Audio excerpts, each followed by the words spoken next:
Alberta ਦੇ premier Jason ਕੈਨੀ ਵੱਲੋਂ ਇੱਕ ਨਿਊਜ਼ ਕਾਨਫਰੰਸ ਕੀਤੀ ਗਈ ਜਿੱਥੇ ਉਹਨਾਂ ਪ੍ਰੋਵਿੰਸ ਦੀਆਂ 에ਅਰ ਐਂਬੂਲੈਂਸ ਸੇਵਾਵਾਂ ਦਾ ਸਮਰਥਨ ਕਰਨ ਲਈ ਲਗਭਗ $3 ਮਿਲੀਅਨ ਦੇ ਫੰਡ ਦੀ ਘੋਸ਼ਣਾ ਕੀਤੀ। ਜੇਸਨ ਕੈਨੀ ਵੱਲੋਂ ਆਪਣੀ ਸਰਕਾਰ ਦੀ ਯੋਜਨਾਬੰਦ ਈਂਧਨ ਟੈਕਸ ਦੀ ਕਟੌਤੀ ਤੇ ਵੀ ਚਰਚਾ ਕੀਤੀ ਗਈ।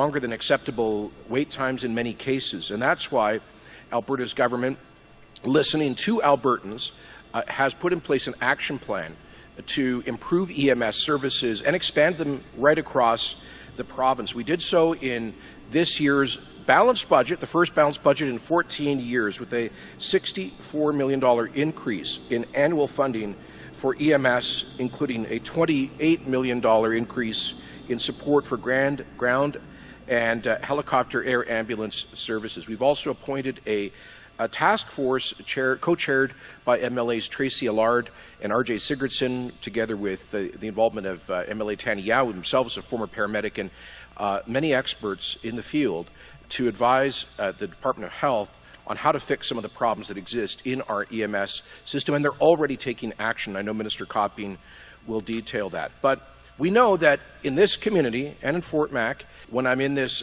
part of the province, partly because I've got family roots here in the Hat going back 100 years, and also I grew up in a small prairie village in southern Saskatchewan, and so we always felt like when we were visiting the Hat, we were going to the Big Smoke. It was a big deal. So I know how very well, personally, from my childhood, what an important role the medical services in Medicine Hat play for people in this entire region.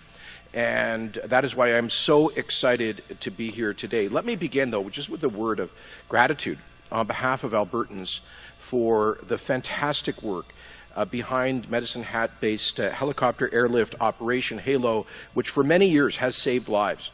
Together with STARS across most of the province and HERO up in of course, the Fort McMurray, northeastern Alberta region, and Wood Buffalo.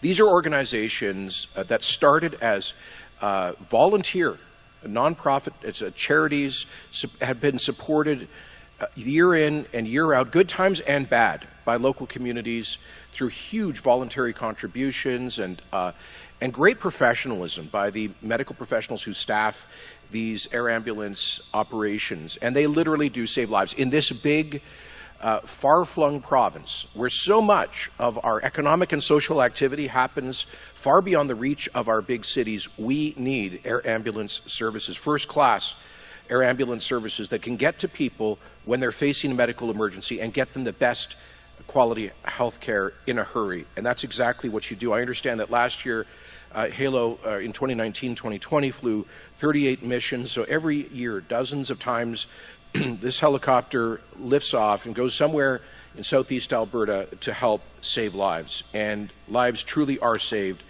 as a result. I also want to thank the brilliant folks over at STARS and HERO up in Fort McMurray, and I know many of them will be listening in, including I'd like to give a shout out to Mayor Sandy Bowman, who has raised these important issues with us. Now,